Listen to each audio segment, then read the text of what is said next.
Hello everybody, I'm Quint Dunaway, and welcome to 2026. And it's that time of year again where I compile every single movie I saw from the previous year and rank them from my least favorite all the way to my favorite. And of course, the rules and criteria to this video are as followed. The first rule being every film on this list had to have been seen by me in a movie theater. No streaming exclusive movies or movies that I flat out couldn't see because my theater decided to not play them. And boy, do I have two movies that really pissed me off for both of those reasons. The second rule is that this list is based on my personal enjoyment of the films and not overall quality, although that is still a factor. And I more than made up for the fact that I only saw 58 movies in 2024, because in 2025 I saw 67. Did I do that on purpose because I really wanted to have 6-7 in the title? Maybe a little bit, but that's besides the point. We got one more stop before the ranking gets here, as we gotta thank Gail Fox on Bluesky for, again, making an amazing thumbnail. I'm still beyond blown away by the work that she does, and the thumbnails she's made for me are amazing. But without further ado, let's kick off this ranking with number 6-7.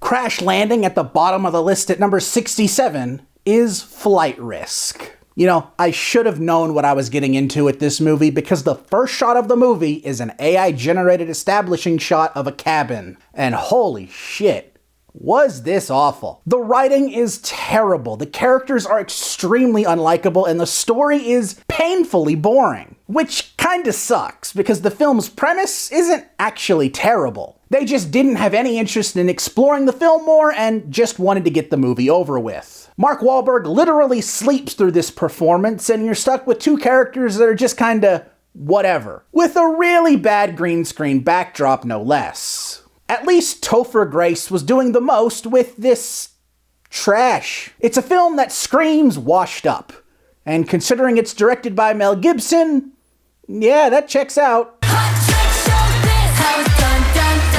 At number 66 is Keeper. It's rare when I come across a movie that I cannot explain to anyone what happened throughout it. Not because the film doesn't make sense, but because nothing interesting happens in this film. This is truly a nothing burger of a movie, and to top it off, it's a boring horror movie. I expected something far more out there from Osgood Perkins, but this is truly just nothing. I guess the ending has something, but definitely not a gasp-worthy reveal. This was a huge disappointment from Osgood Perkins and Tatiana Maslany. But luckily they have another movie on this countdown.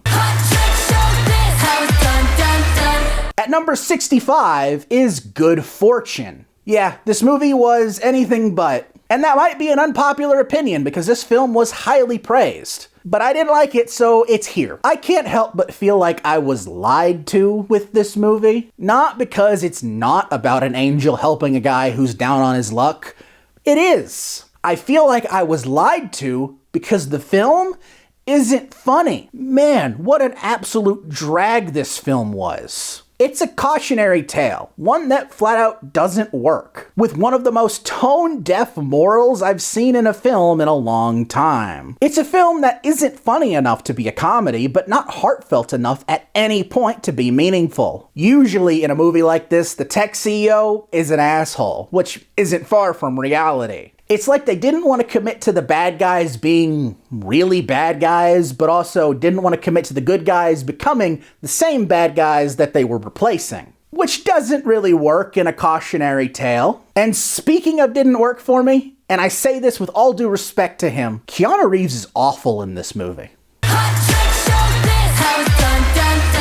At number 64 is Ella McKay. You're telling me they had The Simpsons shilling this movie? I'm sorry, but I don't believe even for a second Lisa Simpson would find this movie good. You might expect this to be a political comedy about a woman governor, and you would be right to think that. However, it's a political comedy without anything of value to say, and it's not particularly funny.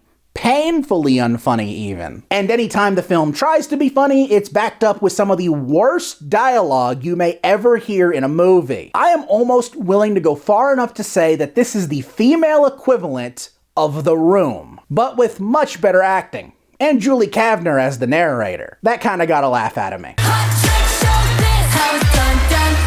At number 63 is Wolfman. Lee Winnell made what I can only describe as a modern monster masterpiece with 2020's Invisible Man. So I was excited to see what he would do with another iconic Universal monster. Nothing interesting, apparently. Taking the Invisible Man and depicting him with real-world monsters was brilliant, but trying to do something similar with the Wolfman, not so much. Yeah, sure, I understand. It's meant to be a disease and not a curse, but do you know how long it takes for a disease to actually set in? According to this movie, almost 103 minutes. Which means this film takes its sweet-ass time to actually get to the Wolfman stuff. While you're waiting, though, don't worry, you'll get a sickly man just rolling around on the floor, doing sickly man things. Some of the body horror stuff was good, like the fingernails, that got under my skin. But come on, Futurama had the same premise in 22 minutes. This is an hour-and-a-half bore that couldn't even bother to have a full moon on the poster. Like, come on. Really? At number 62 is Snow White. Now this is a Disney live-action remake that manages to do something different with the iconic story. For better or for worse. Mostly worse. I know, the original Snow White isn't the most complex or deepest film on the planet, so I can understand why they wanted to do something a little different. But the original is obviously better than whatever the hell this was. I didn't mind the characterization of Snow White, really dialing up her kind-hearted nature, and Rachel Zegler is great. However, everything else is kind of, bad. The Seven Dwarfs got a few good laughs out of me, and their introduction song is always catchy, but they are not easy on the eyes. The love interest is just as generic as the original, but worst of all, downright terrible, is Gal Gadot as the evil queen. Did they ever once try to do a second take with her? I don't think they did. It's no wonder this film killed Disney live-action remakes for about 2 months. Number 61 is Him. Yeah, this has nothing to do with the Powerpuff Girls villain. I don't know who needed to hear that, but there you go. It doesn't surprise me that Jordan Peele produced this movie, and that's very important. He just produced it. It has all of the Jordan Peele-isms you'd expect from his films, but nothing that makes them good. A horror story set around an up-and-coming football star is extremely inspired, and the performance from Marlon Wayans is perfectly crazy. That doesn't make up for a rather uninteresting film, though. There is maybe one good scene utilizing the football training in the horror, but that was about it. It's just an obnoxious, surreal horror movie that seems like it's trying to say something, but fumbles real hard. At number 60 is Smurfs. Call me crazy, but I think we need to find the guy who is insisting on the Smurfs being a thing in pop culture and just tell him to stop. The Smurfs are not gonna happen. Now, I guess to the film's credit, it's not the worst Smurfs movie. The animation is nice, downright amazing in some instances, but the film is just bottom of the barrel when it comes to animated films. It's a film that wouldn't stick out in the mid-2000s, but it does today, and not for a good reason. The story isn't very exciting, the cast is extremely bland, and really, I'm struggling to figure out just who this film was made for. At number 59 is I Know What You Did Last Summer. It's clear to me that this film is trying to follow in the footsteps of the Scream and Halloween legacy sequels, but not doing anything interesting or enjoyable. Those movies kind of work with the legacy angle, but this has characters from the original in it. That's about it. The mystery isn't at all interesting. The scares are more so annoying than anything, and the characters are all awful. And don't even get me started on what this film does to the legacy characters. I'm not even that big of a fan of I Know What You Did Last Summer, and it still pissed me off. At number 58, we have a special film for the countdown, as it marks the only film that was my favorite and the least favorite at the same time, Den of Thieves 2, Pantera. You know, had you told me this was a sequel to a film that came out in the mid-2000s, I'd have believed you. I would not have second-guessed that. I would not have looked into it more and just been content believing you. But no, to my surprise, this is a sequel to a 2018 film that was way too long for its own good, and the sequel definitely feels the same. Gerard Butler and O'Shea Jackson Jr. are alright with what they're given, but the characters are just super bland. Add that to the fact that this is a heist movie where the heist only barely has my attention. Yeah, it's safe to say this film missed the mark a little bit for me. At number 57 is Megan 2.0. Blumhouse aimed to take one of their characters and branch them out of horror, and the result is not amazing. Megan is still a fun subversion of the killer doll trope, but nowhere near as effective as an action hero. If they wanted to make her an anti-hero, much akin to Harley Quinn, fine. But turning the entire film into something so action and espionage heavy just makes this feel so much more generic. Nothing about this film stood out to me, and I can't help but feel like Megan not standing out is a huge disservice to her character. At number 56 is Karate Kid Legends. Never in my life have I ever seen a movie where it's clear to me that the movie itself wants to be over. With how fast the climax of this film comes and goes, you'd believe it. I suppose I should be grateful it felt like the film was on fast forward, making the 90-minute runtime go by in the blink of an eye. Because this film isn't great. It might be one of the worst cases of a film capitalizing on nostalgia we've seen this decade. The story isn't very interesting, and when it tries to get interesting, it moves on to something else way too quickly. Jackie Chan and Ralph Macchio being co-senseis was fun, I guess, but other than that, this film was pretty dull. But I will give the film this. Instead of wax on, wax off, Jackie Chan does jacket on, jacket off. Like, I'm not joking. Jackie Chan hears himself, right? At number 55, horror,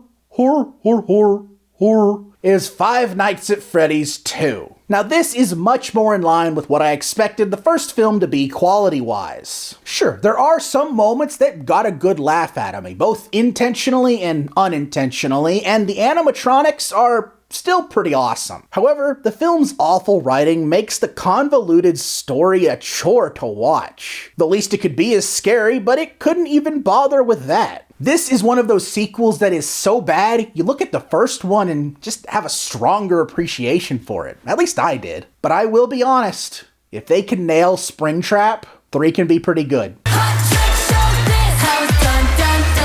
Number 54 is Fight or Flight. Would you believe that my notes got mixed up with this and the Mark Wahlberg movie from earlier? I don't know how that happened, because this is substantially better, but still not amazing. I anticipated this to be Bullet Train on a plane, and while it's not incorrect, it's not entirely accurate. It has its moments of fun chaos and some interesting ideas, but the action was extremely lacking. There isn't much in the action department that truly stuck out to me, and the characters aren't that interesting enough to stand out amongst that. I would be lying if I said this film didn't give me Walmart shovelware movie vibes. You've heard of shovelware video games, but lately I've gone to Walmart and I've seen what I can only describe as shovelware movies. Usually starring some D-list celebrity. Or Dave Bautista, which is kinda sad. And this film totally gives me those vibes, and I can't distinguish it. At number 53 is Together. Now, this is one of those films I expected to have some kind of batshit insane ending. And I suppose that's not wrong. but it fell a little flat to me. I liked Dave Franco and Alison Brie as a couple, and there is some solid body horror and humor. However, I was a little hung up on the ending. I felt like they got to the resolution just a little too quickly. I can definitely understand why people liked it, but I really wanted the film to push the crazy boundaries just a little bit more. Instead, what we got was Steven Universe. That's not insensitive, right? At number 52 is A Working Man. Now, I found this to be substantially better than The Beekeeper last year. This film is far from the deepest film on the planet. I swear there are probably kiddie pools deeper than this film, but hey, it works and I was entertained. You want Jason Statham to kick some shit out of some human traffickers? Well, this definitely delivers on that. It's straightforward and has some solid action. I was definitely a fan. I'll tell you what I'm not a fan of, though. Seeing the fucking Cybertruck in a movie. Seeing that in a movie is scarier than most jump scares. I don't ever want to see it again. At number 51 is Until Dawn. Now, the prospect of an Until Dawn movie was kind of humorous to me because the game is already a movie in of itself, except you choose where the characters go. So this film took some drastic and more than noticeable changes. Changes I didn't hate though. A time loop horror film with a different horror genre every loop sounds kind of awesome, but the execution is only okay. The characters aren't the most well-written, and most of the larger genre jumps are merely part of a montage. But it kind of surprised me just how solid this movie was, at least in concept. Hey, upcoming Dead by Daylight movie. Take some notes, they kind of had the right idea here.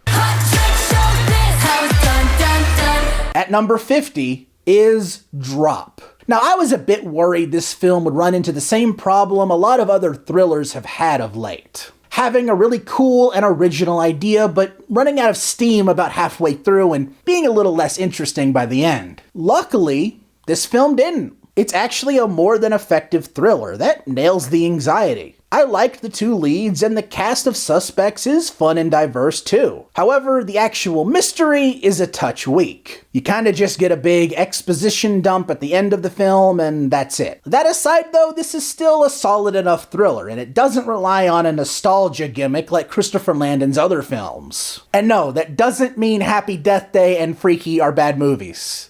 Those movies are quite funny and quite good. If there was one thing Disney needed after Snow White bombed, it was reassurance. Reassurance that people will still show up for Disney live-action remakes. Case in point, number 49, Lilo and Stitch. Yes, it turns out people will still show up for mediocre Disney remakes. But at least the title characters are fun. Much like Snow White, this film takes some liberties with the story. But unlike Snow White, Lilo and Stitch already has a pretty amazing story as is. Twisting the relationship of Lilo and Nani into something that may mean well, but doesn't hit as hard as the original. Not to mention the bastardization of a beloved character like Jumbo. It's a film that once again proves to me what I've almost always known. Disney live-action remakes just aren't as good as the original. However, I am open to the possibility of the sequel focusing on Stitch and his cousins. I'd be kind of into that. That'd be a fun way to go for a sequel that isn't Stitch Has a Glitch. If I had a nickel for every Chris Sanders co-directed film that had a live-action remake this year, I'd have 2 nickels. Which isn't a lot, but at number 48 is How to Train Your Dragon. The irony of DreamWorks falling into the same live-action trap Disney has for over a decade is not lost on me. But I guess this is better than most Disney live-action remakes, but at the same time suffers its own fair share of problems. The performances from Mason Thames and Gerard Butler are all solid adaptations of the beloved animated characters, even if the latter is playing word for word the same character from the original film. And of course, Toothless is still a scene stealer. In fact, he is the only dragon in the film with any personality. But my problems with this film arise with the fact that it is the same movie as the 2010 animated film. At least Lilo and Stitch gave me new things to complain about. There's nothing to complain about with this film as it's still pretty solid, if that makes any sense at all. I was about to talk about both of these movies at the same time, just kind of ranking them at the same spot, but that would just kind of screw up everything, wouldn't it? So how did I decide to put one above the other? I flipped a coin. Yep, that's how we do things here. At number 47, Chicken Jockey! It's a Minecraft movie. Where do I even begin with this one? There comes a point with some movies where I just have to surrender to it and just kind of embrace what I'm watching. I can't make sense of some movies. Some movies aren't made to be made sense of. And I think this is kind of a great example of that. I can't exactly tell you why, but it just had something to do with the absurdity of the film that just tickled my funny bone. Jack Black is doing the most Jack Black thing ever with this film, and I quite enjoyed him playing opposite Jason Momoa. And that just kind of added to the ridiculousness of the film. But let me be clear, this movie's not good, but I did get a good laugh out of it, and hey, sometimes it's all I need. At number 46 was a film that just kind of came and went for Valentine's, Love Hurts. Ever since Everything Everywhere All at Once, I have desperately wanted a Ke Huy Quan-led action film. And, well, this is that, I guess. Quan is giving 110%, and he just clearly enjoys being in this movie, and hey, that's wholesome enough as is. But the film itself doesn't really go all out with the Valentine's Day aesthetic. However, the film really focuses on the realtor aspect of the film. And if they wanted to go all in on that, I'd have been for it, because I think that would have been actually quite funny. I definitely like this a lot more than other people do, but I more than recognize its shortcomings. At number 45 is Shelby Oaks. Now let me say how incredibly cool it is to see Chris Stuckman actually make a movie. He is a big inspiration to me, and seeing this in theaters was awesome. Even if the film at times feels like every other horror film ever made. The film grabbed my attention out of the gate, with a true crime mockumentary centered around a group of missing ghost-hunting internet personalities. Then the opening credits start, and this becomes a well-made, although rather generic horror film. There is without a doubt a spark of something really cool and unique in this film, and I really hope Chris Stuckman doubles down on that in his next film, because I think it could be great.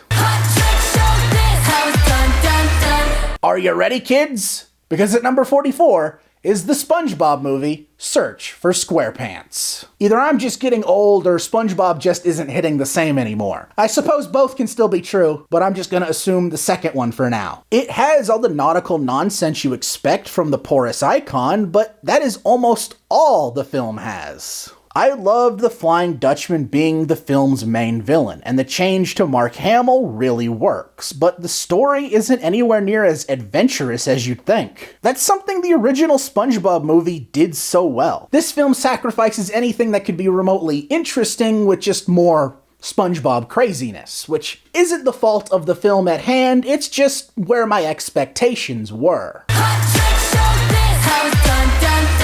At number 43 is Begonia. Now, I found this to be one of the funniest movies of the year, but not like funny ha-ha, but more like funny interesting. A pair of conspiracy theorists kidnapping a CEO they believe to be an alien sounds like comedy gold to me, and this film definitely made me laugh. But it is a lot heavier than I expected. The back and forth between Jesse Plemons and Emma Stone is great, as is their performances, but I did feel like the ending of the film fell a little flat. Call me boring, but I think the ending of the film is a lot less interesting than what had come before it. I still really liked the movie, but I don't think I adored it. At number 42 is Final Destination Bloodlines. Now, prior to this film, I had never watched a Final Destination movie. From what I had seen online, they seemed like over-the-top gore porn made for shock value. And this film embraces that with open arms and a lot of camp that really worked. This might be the closest thing the horror genre has to a Fast and the Furious franchise with how increasingly crazy things get. There are parts of this film that are as horrific as they are downright hilarious. This is practically a slapstick comedy with real consequences, and you know what? I was quite entertained. I will admit I wasn't huge on the ending, but from what I've gathered, that's just kind of how these films go. But still, I was quite surprised. At number 41 is Freakier Friday. You know, if there's one thing I can truly commend Disney for, it's their push to put movies in theaters again. And not to just put them onto Disney Plus to just exist. This film is included in that, as it was originally intended to be a Disney Plus movie, but I'm glad it saw movie theaters. It surprised me just how much I enjoyed this movie. It feels like a throwback to the comedies of the 2000s with its edgy punk rock flair. They even managed to make the central idea of body swapping work and not feel redundant. This is owed a lot to Jamie Lee Curtis and Lindsay Lohan being a great comedic duo. I know for a fact I would not have given this a second look on Disney Plus, so I'm glad it played in theaters, and it's one of the many solid comedies we got this year.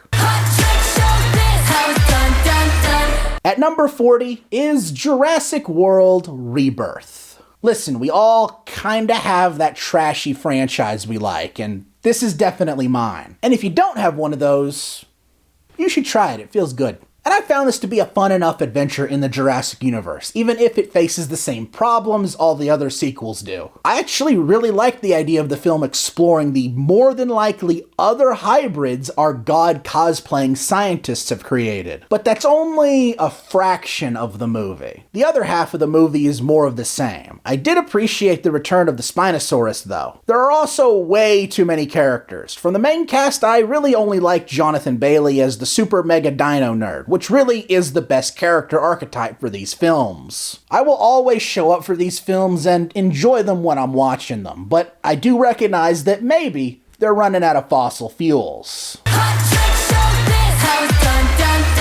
At number 39 is Roofman. Now, the best way I could describe this one is a Hallmark film with a bit of edge, which is a surprisingly entertaining combination. I have always believed in Channing Tatum's comedic prowess, but this shows his dramatic side too. The previously mentioned edge is what helps this film stand out amongst other feel-good movies. Because at the end of the day, the film is about a criminal who shouldn't be too admired. Even if he is a criminal with a heart of gold, though. It almost makes you wish the things he was doing wasn't a crime. My favorite part of the film might have to be the Toys R Us set they built. It's just super nostalgic, and I would have loved to have seen it in person. And maybe inspect a few inaccuracies, because this film took place in 2004, and I know damn well Moana was not in any Toys R Us in 2004. At number 38 is Tron Ares. Now this has to be one of the more frustrating films that released in 2025, because a good portion of the film is pretty rad. The music paired with the effects, it's really hard not to enjoy on those alone. That isn't to say the story is bad though, because it kinda surprised me. It's rather nuanced towards AI, and Evan Peters as the little shit tech CEO was quite entertaining. However, the lead character of the film being played by Jared Leto is just so...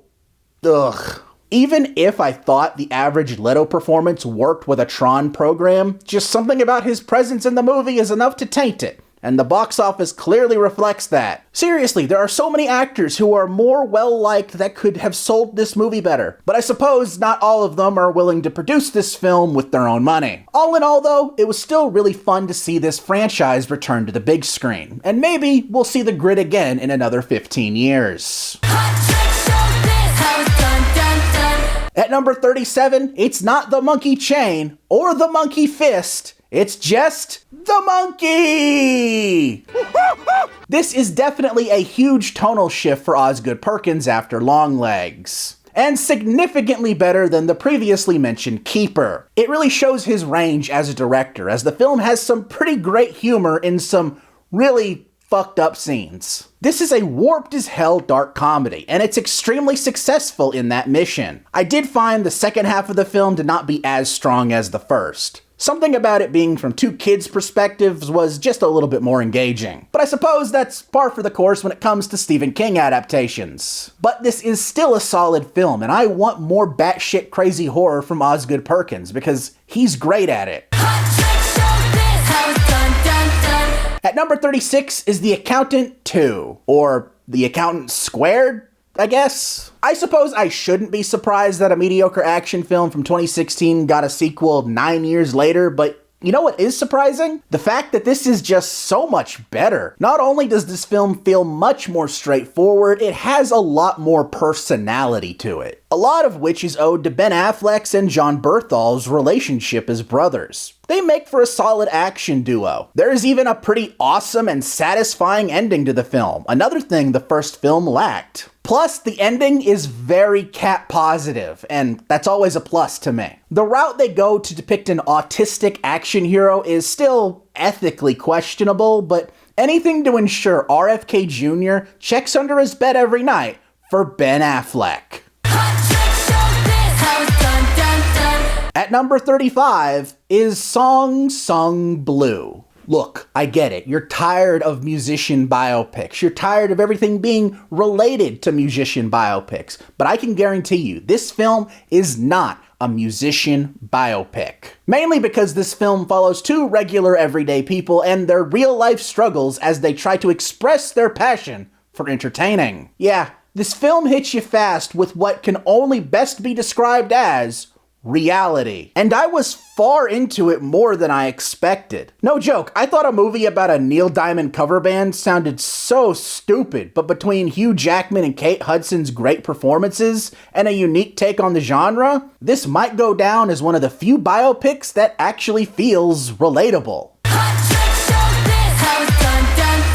At number 34 is Dog Man. Now this is the perfect juvenile silliness I want out of an animated film. It isn't driven by toilet humor or pop culture references, just solid, wholesome fun. The aesthetic of the Dog Man books is wonderfully brought to life. It looks like something a preschooler drew, and there is just something so charming about that. Dogman himself may feel like a supporting character in his own film, with Petey the cat having the most character development, but I imagine that's just how the books are. But this film is still a lot of fun. It's the kind of stuff I don't think kids get enough of nowadays. And it's much better than the last time I saw a human-dog hybrid. Okay, I've never watched Full Metal Alchemist, but I don't think I ever will. At number 33 is Fackham Hall. Have you ever wondered what the incestuous love child of Downtown Abbey and Naked Gun would look like? I can assure you it would look something like this. That may seem like a dig, but it's more than on brand with the film. And the film is a pretty solid comedy. One that pokes fun of the royal family, multiple different pieces of British media, and honestly, British culture as a whole. It's a brilliant and extremely funny comedy. One that, once again, I'm glad played in theaters. I do want to point out that in this film, Tom Felton, Draco Malfoy, plays a character who has beef with a character who is played by someone with the last name Radcliffe. He's not even related to Daniel Radcliffe, it's just a pretty funny coincidence I wanted to point out. At number 32 is Avatar: Fire and Ash. You know, it might just be Stockholm Syndrome at this point, but I'm kinda coming back around to the Avatar movies. A lot of that is thanks to the amazing action set pieces, which is brought to life perfectly by some great motion capture. Even Jake Sully as a character is a lot stronger. I think giving him a family and something to fight for really adds to him. Even if I don't care about his kids. But that's a problem they can fix later, maybe. Spider still sucks though. I'm sorry, there's just no fixing him. Spider is annoying and I really wish Jake Sully did it. The movie might be a little higher.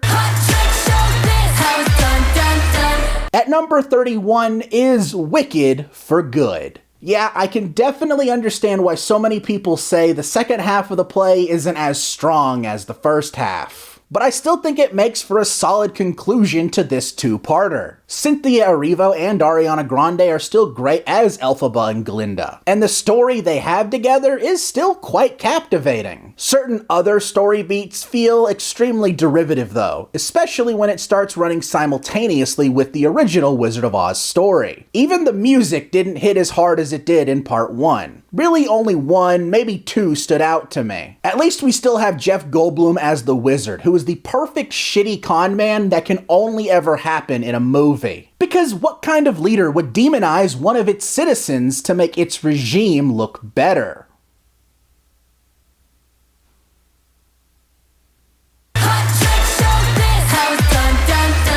Jack Black is back at number 30 with Anaconda. Yep, this is definitely one of the movies of all time. And I can't deny I enjoyed it for what it was. I will admit it's a lot stronger in concept than it is in execution, but I still had a good time. Amateur filmmakers trying to reboot a film only for production to turn real sounds quite fun, and this film is definitely that at times. However, the PG-13 rating really has the film feeling super watered down in the comedy and in the kills. I would have loved an R-rated action comedy from Jack Black and Paul Rudd, but instead you get Tropic Thunder Light, which isn't the worst. Again, I had fun, but I recognize the missed opportunity.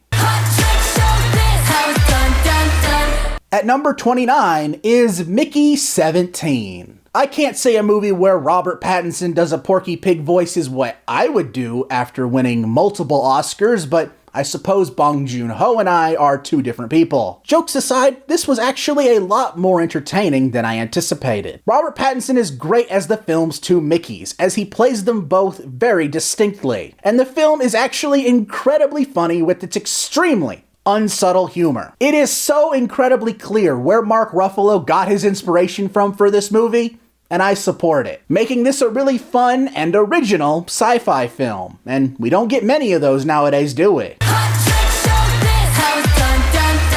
Number 28 is The Long Walk. Yep. This is going down as the most depressing film of the year. I can't say I imagined a Stephen King adaptation where a bunch of teenagers are literally walking until they die to be a romp, but man, does this hit hard. Luckily, the film makes up for all of the films by being extremely engaging. It pleasantly surprised me just how they managed to make the action of walking in a straight line so captivating. And the performances from Cooper Hoffman, David Johnson, and especially Mark Hamill make this an amazing watch, even if I never really want to watch it again. At number 27 is Death of a Unicorn. The best way I can describe this film is a Simpsons Treehouse of Horror skit, but in live action. Not only is the humor and scares about on par with the Treehouse of Horror, the characters are about one-to-one with the Simpsons too. Paul Rudd being Homer Simpson, Jenna Ortega being Lisa Simpson, and Richard E. Grant being Mr. Burns. And don't think it's just these random connections that have me enjoying this movie so much. It's a pretty solid movie overall. One that's about Big Pharma and the rich people only prioritizing the rich people. Are we sure this movie's fictional? Even the way the film turns the unicorns into monstrous beasts was quite refreshing too. You know, between the unicorns and the anaconda, Paul Rudd needs to stop leaving the house without his ants. At number 26 is The Running Man. Now, I'm not sure what I'm about to say is going to make sense, but I believe Edgar Wright made what can best be described as a theatrical game show experience. It has all of the tension and the suspense and the rug pulling that you'd expect from the Game Show Network as an action movie, and I kinda dug that. It's an angle I think works extraordinarily well for a story like The Running Man. And you have a great leading performance from Glenn Powell, who makes for a very compelling contestant. And the people who actually run the game show are sleazy as hell, and they're so hateable, but all the actors do great. It may seem like it lacks that Edgar Wright flair he's known for, but once I looked at it from this angle, I enjoyed it even more. At number 25 is The Bad Guys 2. Now, if there's one thing DreamWorks does that Disney don't, it's make a good sequel. Well, sometimes. That aside, this is still an incredibly fun sequel that takes our band of bad guys trying to be good into new territory. This gets a little more into the spy and espionage territory, whereas the first is more cops and robbers. You even get more of certain bad guys, who I felt were a little underutilized in the first. helping them feel more like a team. Sure, it might not be the most emotionally relevant film on the planet, but I still had a lot of fun.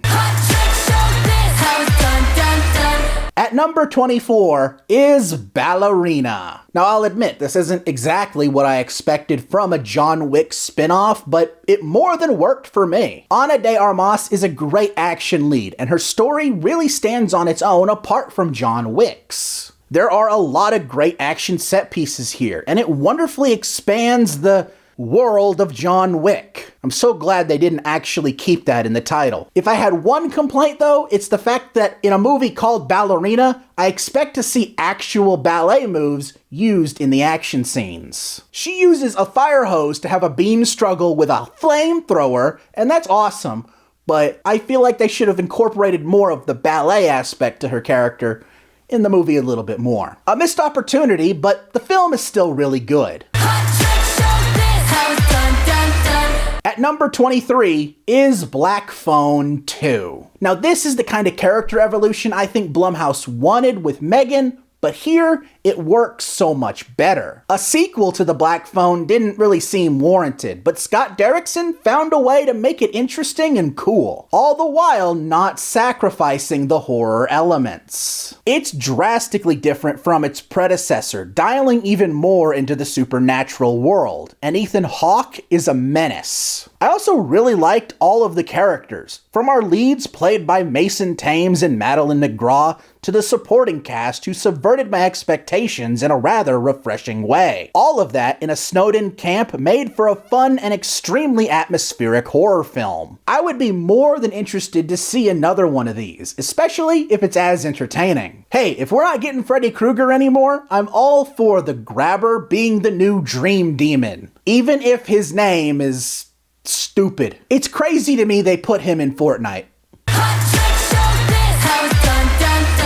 At number 22 is Captain America: Brave New World. Sam Wilson isn't Steve Rogers, but that's more than okay in my book. That's ideal even in the continuation of the Captain America mantle. I thought this film was a blast. It felt like a classic MCU adventure without any multiverse shenanigans. Anthony Mackie is a great lead and more than solidifies himself as Captain America for a new age. His character is distinctly different from Steve's, and the story of his self-doubt is rather compelling. Harrison Ford is also great as President Thaddeus Ross, and his turn to Red Hulk is as awesome as it is satisfying. It might just be the MCU shilling me talking. It 100% is. I don't get where the hate was coming from with this movie. I had a great time. It's just a shame that by default, this is the worst comic book movie of the year. Where was Sony when we needed them most? At number 21 is Spinal Tap 2, The End Continues. Now, it might be sacrilegious to say this, but I would go as far as to say I found this funnier than the original, which I think is by design, as it has a lot more in-your-face comedic moments. In the years between the original Spinal Tap and its sequel, rock bands like this have changed exponentially. That's where this film really gets its comedy from, whether it be musicians trying to capitalize on nostalgia or them just being old. I got a huge kick out of all of it. Sure, when the film attempts some emotional moments, it can feel a bit redundant, but again, I can't help but feel like that might be part of the joke. I really enjoyed this film though, but it is definitely a shame that one of the funniest films of the year has inadvertently become one of the saddest. Rest in peace, Rob Reiner.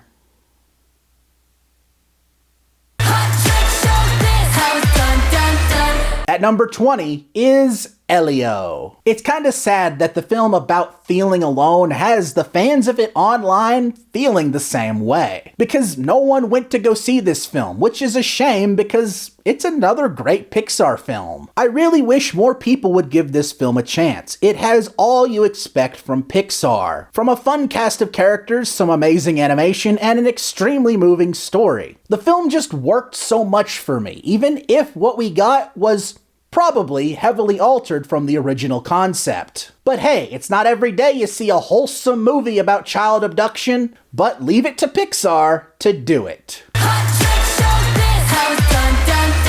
At number 19 is Eternity. This has to be one of the more relatable films of the year for me, because I too would fight to spend eternity with Elizabeth Olsen. It's not every day I can get into a rom-com, but this had a lot more to it that made it feel more than just that. The film, taking place in an afterlife waiting room, lends itself to tons of funny moments and sight gags, even down to our lead characters hilariously depicting senior citizens gaining their younger bodies again. This film is more than just a comedy though, as it will have you invested in the love triangle it presents. So much so, you won't want a choice to be made. It's a film that is both extremely funny, but has you feeling the weight of its own title.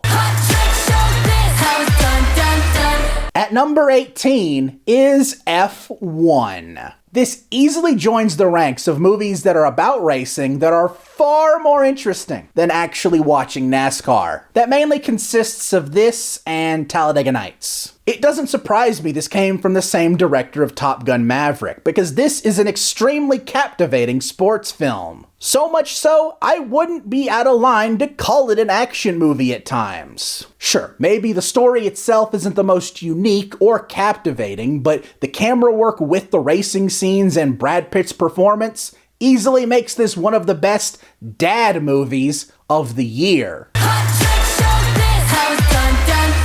At number 17 is Novocaine. Now this is an incredibly fun parody of the indestructible action hero genre. Jack Quaid excellently plays the character of Nathan Kane, and his gimmick of not being able to feel pain is far from just a gimmick to the movie. It's actually a genetic disorder of him, and one that he is quite insecure about. And that aspect of the film kinda hit home for me too. This is a stellar action comedy, and one that definitely met my expectations. At number 16 is The Day the Earth Blew Up, a Looney Tunes movie. I'd be willing to go as far as to say this is an animation masterpiece, as it's the best piece of Looney Tunes media I think we've gotten in years. It's funny, it's clever, and you best believe it's loony. The film takes Daffy Duck and Porky Pig, making them more than just their regular selves, giving them some solid depth for the film. I never expected Porky Pig to be badass, but it just took one needle drop for this film to prove me wrong. It's also a beautifully 2D animated film, wonderfully capturing the fast-paced, zany animation of the Looney Tunes. This is just a delightful film, and I'm glad I got to see it in theaters. And I'm equally as glad this same distribution studio is releasing Coyote vs. Acme later this year. I hope it's just as good as this, because this was great.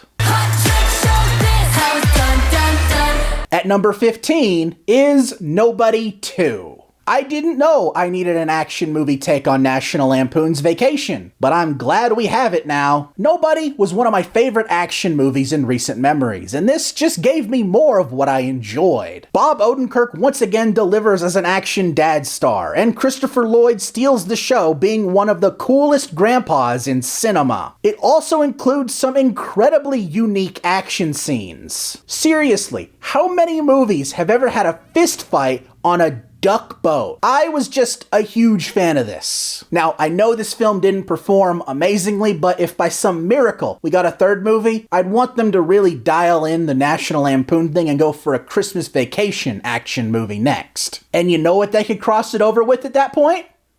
Violent Night. Nobody versus Violent Night. I'd watch it. Number 14 is Marty Supreme. Now this is an underdog story that is truly unlike anything that has ever been put to film. It's chaotic, sleazy, and only maybe a quarter of it is about ping pong. Marty Mauser is a piece of shit human who constantly lets his own pride and arrogance get the better of him, but I'll be damned if I didn't enjoy the comical antics he got himself in. This film is a roller coaster of chaos and anxiety, and I'll be damned if I didn't enjoy almost every second of it. This film also had the homeless man with the golden voice in it. You have no clue how happy it made me to see him in this movie.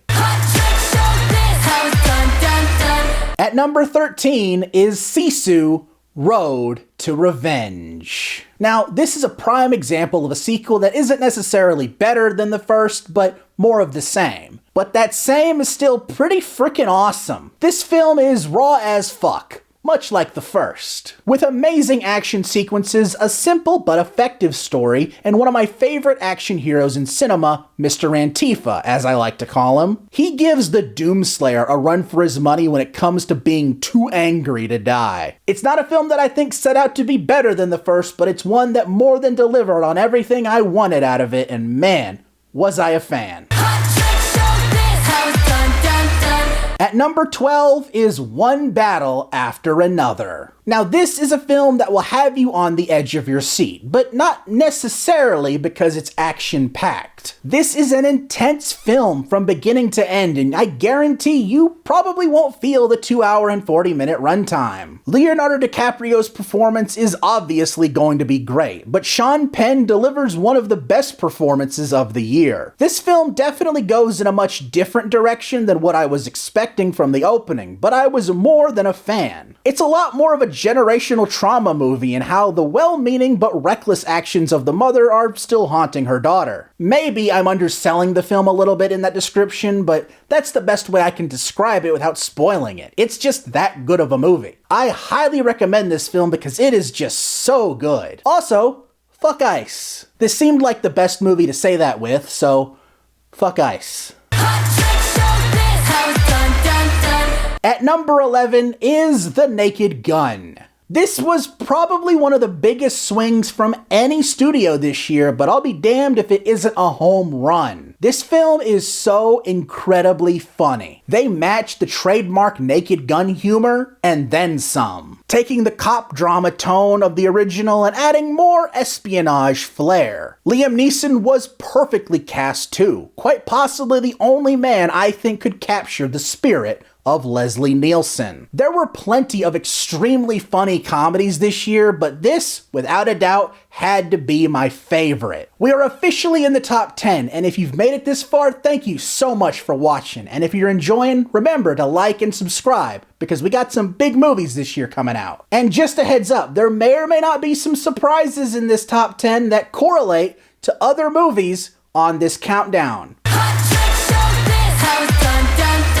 Kicking off the top 10 is 28 Years Later. There's no doubt in my mind that this film won Best Trailer at the very least. And this film more than lives up to that trailer because this was just as amazing. This not only returns us to the rage virus-infected United Kingdom, but it shows us just how people have been living amongst it. It is extremely interesting to see just how the survivors live in this world, and the main kid is super compelling to follow. Although this film goes from great to amazing when Ralph Fiennes enters. He subverted my expectations so wonderfully, and he may very well go down as one of the best characters of 2025. It doesn't surprise me that it seems like he is so prominent in the Bone Temple. A little note, I wrote this script before I saw the Bone Temple, but now I have seen the Bone Temple, and that shit was awesome too.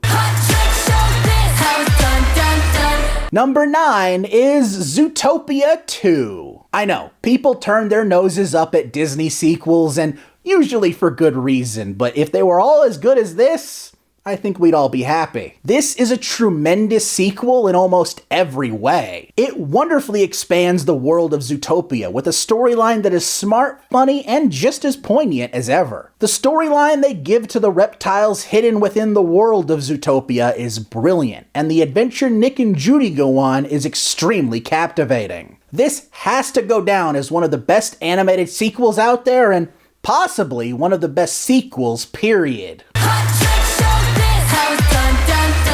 At number 8, it's K-pop Demon Hunters. I'm so happy I'm able to put this in my countdown because of my own stupid picky rules, but I'm sticking to them. Yeah, this film more than lived up to the hype, especially after I got to see it in theaters. This is a film that strikes all the right chords. I can see why Rumi, Mira, and Zoe have skyrocketed to the highest ranks of fictional trios. It surprised the hell out of me just how well written this film was. Every important character in the film is as likable as they are unique and fresh. Pairing this up with fantastic animation and music, most of which has been on repeat on my Spotify, definitely makes this a film more than worth all that has been said about it. Really, what's not to love? Great music, attractive women, derpy cat? It hits all the quadrants. I just wish Sony didn't sell it to the literal devil. My toxic trait is that I hate movies simply because they are Netflix movies. My other toxic trait is thinking some directors may be sold out.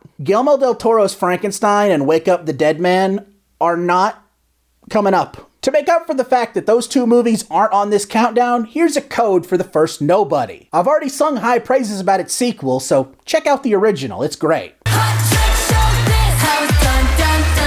At number 7, here's the thing. It's the Fantastic Four: First Steps. Finally, a movie worthy of Marvel's first family. Matt Shakman's vision for the Fantastic Four is truly unmatched. Giving them a futuristic 60s style setting is beyond inspired, making this one of the most unique comic book movies ever. Then of course the casting is superb. Pedro Pascal, Vanessa Kirby, Joseph Quinn, and Ebon Moss-Bachrach, they are all, well, for lack of a better word, fantastic as these characters. The great cast and characters don't even stop there when this film has the likes of Silver Surfer and Galactus in it. We have put up with bastardizations of these characters for too long, and frankly, all Marvel needed to do was make a good movie, but I'm glad they made a fantastic one.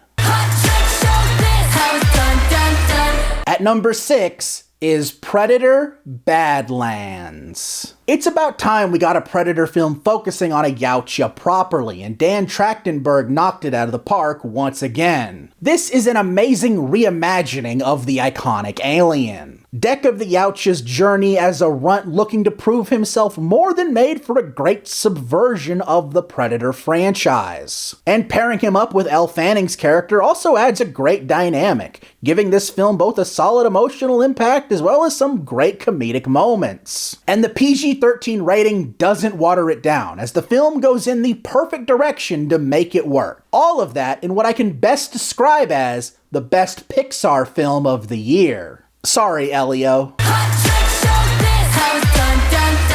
At number 5 is Sinners. It is high time we start talking about Ryan Coogler as what he is, and it's one of the best directors working right now. I don't care if he likes doing comic book movies. He put Wakanda on the map, all while doing it with Michael B. Jordan in the leading role. Usually. This is a fantastic horror film that doesn't miss a beat with the story, cast, music, and all-around 1930s vibe. Far from a typical film about African Americans living in the South. The vampires themselves aren't even racist. It has amazing cinematography, a great score, and a wonderful story about African American culture in music. It's a film that I can only describe as cinema, but with an S.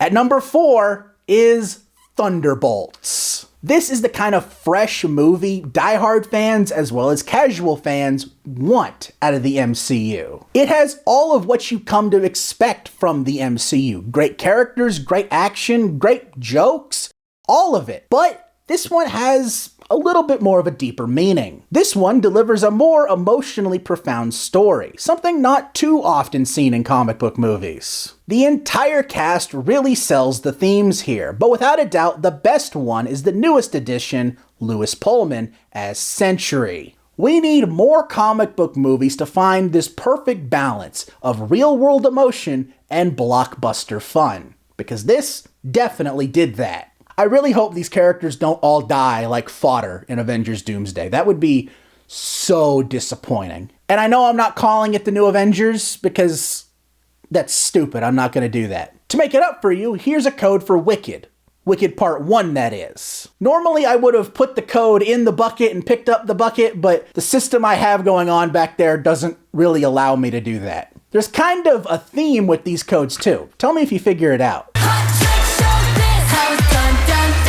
At number 3 is Weapons. I expected a horror film that is equal part intriguing as it is insane, and boy, did I get just that. I thought I knew what I was getting into going into this movie, but man, did I get proven wrong pretty quickly. To me, this is a one-of-a-kind horror film with what is now my favorite example of non-linear storytelling, and great performances from Julia Gardner, Josh Brolin, and well, the entire cast. There is so much to this movie that just had me captivated from beginning to end, and I loved the ending so much because it is a lot more wholesome than you'd expect. I have more than enough faith in Zach Cregger's ability to finally give us a good Resident Evil movie. Even if it's not focusing on Leon or Jill, I'm confident he's gonna make something great, and it's all thanks to Weapons.